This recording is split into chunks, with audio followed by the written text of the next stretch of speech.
This is Bill at Highland Hole Farm, and today we're going to be doing some mouse control. And on our farm we have a lot of areas where there are mice.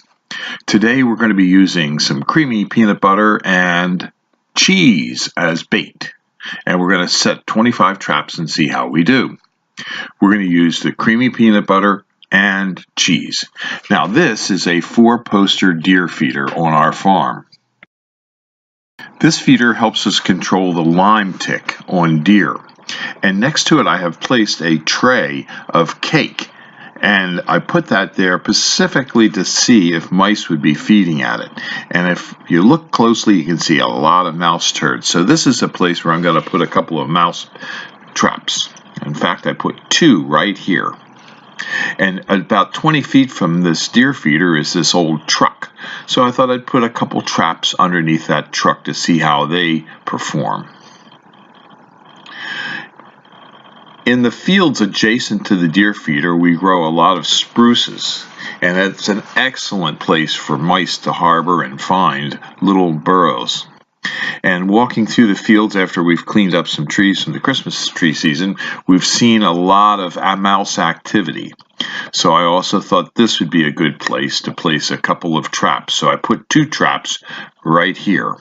And it's only a foot or 2 away from another mouse den where there's a little nest.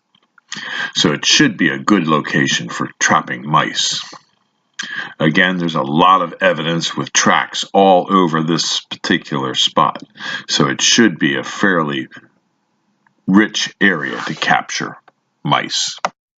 I placed a lot of traps around some outdoor storage areas where we have pots of plants stored for the winter. It becomes a great place for mice to hide, so I figured this would be a good location. And also nearby is a barn, and underneath the barn there's a lot of equipment stored, so I figured this too would be an excellent spot to try and capture mice. Mice are actually the largest killer of trees and shrubs on our farm, even more so than deer. I don't hunt deer anymore because I've shot enough of them. If you want to come to the farm and shoot deer, we do have a hunter access program for deer hunters. Inside one of our greenhouses, I placed a bunch of traps. I figured this would be a good spot to monitor. Inside this greenhouse, I actually have a deadfall trap for mice to see if that works as well.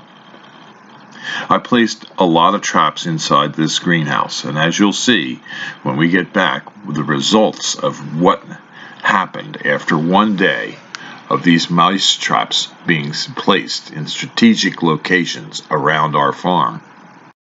This morning I went out to check my deer feeder.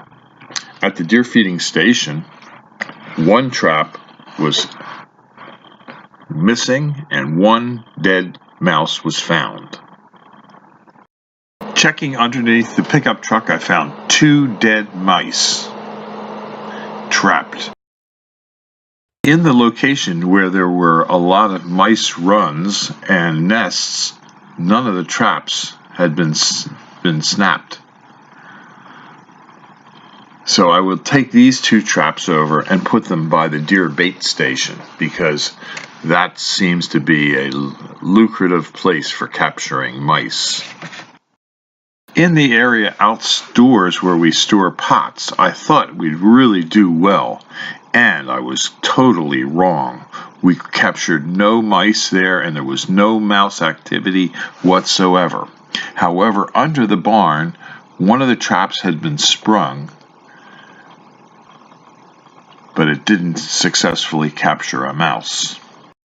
The last area where I had placed traps was inside one of our greenhouses.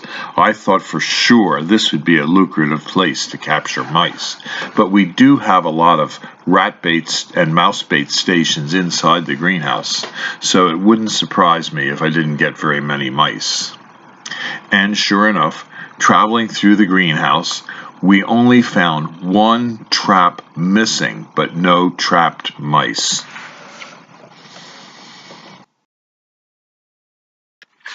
At our Fountainville farm, we encourage natural controls for mice.